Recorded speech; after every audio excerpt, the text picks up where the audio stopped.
2012 में हुए the Avengers के इवेंट एमसीयू के अंदर बहुत ज्यादा इंपॉर्टेंस रखते हैं। ये एक तरह से पूरे एमसीयू के लिए एक एब्सोल्यूट पॉइंट की तरह है। मतलब अगर ये इवेंट्स ना होते तो पहली बार ऑन स्क्रीन इतने सारे हीरोज का लाइव एक्शन क्रॉसओवर हम लोगों को देखने को ना मिलता और आज शायद एमसीयू की हालत बाकी के सिनेमैटिक यूनिवर्सेस के जैसी ही होती। लेकिन 2012 में जब लोकी ने चितौरी आर्मी के साथ न्यूयॉर्क पर धावा बोला तो उस वक्त एक साथ ही बहुत सारी घटनाएं घट रही थी, जिनमें से कुछ तो हमें द एवेंजर्स में दिखा दी गई थी, कुछ की परतें प्याज की तरह धीरे धीरे किसी भी सीरीज में निकल आती हैं। वो इवेंट जहां एमसीयू के लिए उसके फेज 1 का एंड था, तो उसी इवेंट ने एमसीयू के लिए इसके आगे के फेजेस के रास्ते भी खोल दिए, जैसे कि फेज 4।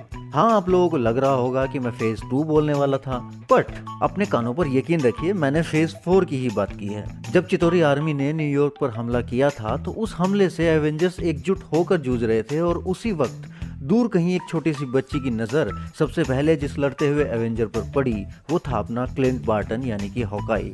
और वो छोटी सी बच्ची पहली ही नजर में उसको अपना दिल दे बैठी। मतलब कि उस बच्ची ने हॉकाई को अपना आइडल मान लिया और उसने अपने दिल में सपना पाल लिया उसके जैसा ही तीर कमानधारी योद्धा एवेंजर बनने का। और इस सपने को मजबूती मिली जब इसी हमले में उसके डैड की मौत हो गई। तब वो अपनी माँ को हमेशा उसकी रक्षा करने का वादा करती है और बन जाती है केट बिशप। जी हाँ, आप सही समझे। आज की इस वीडियो में हम रिव्यू करने वाले हैं डिज्नी प्लस के शो हॉकाई के दोनों एपिसोड्स का। तो आजकल जहां स्पाइडरमैन नो वे होम की हाइप आसमान छू रही है और लोग मल्टीवर्स और जादू मंत्र और गिली गिली छू देखने के चक्कर में बावले हुए पड़े हैं, तो जिन लोगों को एकदम ग्राउंडेड लेवल का action packed hand to hand combat वाला एक्टिंग ड्रामा देखना है बिना किसी सुपर पावर वाला, तो उनके लिए ये सीरीज एकदम बेस्ट है। और बाकी लोगों को शायद इसमें उतना मजा ना आए।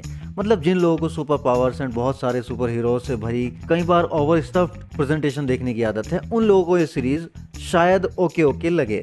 वैसे मुझे इस सीरीज को देखने के बाद पर्सनली कहीं ना कहीं नेटफ्लिक्स की डेयरडेविल और जेसिका जोन्स जैसी सीरीज की याद आ गई।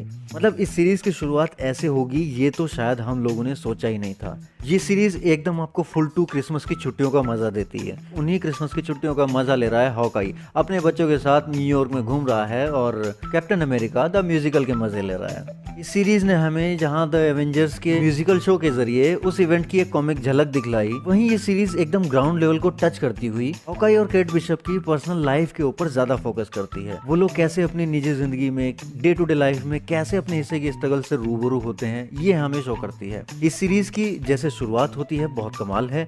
इन 2 एपिसोड्स ने हमारे लिए केट बिशप के कैरेक्टर को इतने अच्छे से सेटअप कर दिया है कि हमें उससे प्यार हो जाता है। और इसकी सिनेमेटोग्राफी की अगर बात करूं यानी कि इसके पिक्चराइजेशन की, तो कुछ शॉट्स तो मेरे दिल में बस गए हैं। जैसे कि एपिसोड की शुरुआत में ही वो क्लिंट का चितौरी सोल्जर्स को मारना और उसको सजेशन में रखते हुए कैमरा का हमें केट बिशप को दिखाना, ये एक शॉट हमें शो करता है कि केट बिशप की लाइफ में हॉकाई इतना इंपॉर्टेंट क्यों है, वो इतना ज्यादा क्यों इन्फ्लुएंस्ड है हॉकाई के कैरेक्टर से। बाकी के एवेंजर्स भी तो थे ना यार। बाकी ट्रेलर में दिखाया गया वो शॉट जब हॉकाई ट्रैक सूट माफिया की मॉली को खिड़की तोड़कर कैच करता है और वापस फेंक देता है, तो उसको देखकर केट इंप्रेस होने की बजाय वहां पर हॉकाई को खुद से इंप्रेस करना चाहती है अपनी आर्चरी का प्रदर्शन करके, और शायद कुछ हद तक वो कामयाब भी रहती है। ये देखने में बहुत अच्छा लग रहा था सीरियसली। और आगे हमें इस सीरीज में यही इन दोनों की जो खट्टी मीठी रिलेशनशिप है वो स्ट्रॉन्ग होती नजर आएगी। और सीरीज का एंड आते आते केट बिशप का जो कैरेक्टर है उसको मिल जाएगा हॉकाई का टाइटल, और क्लिंट शायद परमानेंटली रिटायर हो जाएगा शायद, क्योंकि उसकी अभी जो फिजिकल कंडीशन हमें इन एपिसोड्स में दिखाई गई है वो काफी हैरान कर देने वाली है। तो आज की इस वीडियो को हम यहीं पे रोकते हैं। इसके एपिसोड्स का प्रॉपर ब्रेकडाउन मैं लेकर आऊंगा आगे की वीडियोस में। तो तब तक आप मुझे कमेंट्स में बताइए कि आपको ये एपिसोड्स कैसे लगे, आपको कैसा लगा हॉकाई का प्रीमियर, क्या आप सेटिस्फाई हुए इससे, और कैसी लगी मेरी वीडियो ये भी जरूर बताइएगा। अगर आपको ये वीडियो अच्छी लगी तो इसे लाइक कीजिए, और मेरे चैनल को अगर आप समझते हैं कि सब्सक्राइब करने लायक है तो इसको जरूर सब्सक्राइब कीजिए। और अगर आप मुझसे पर्सनली बात करना चाहते हैं तो मैं इस वीडियो के डिस्क्रिप्शन में अपने सारे सोशल मीडिया हैंडल्स के लिंक डाल दूंगा, वहां पे जाकर मुझसे कनेक्ट हो सकते हैं, मुझे फॉलो कर सकते हैं।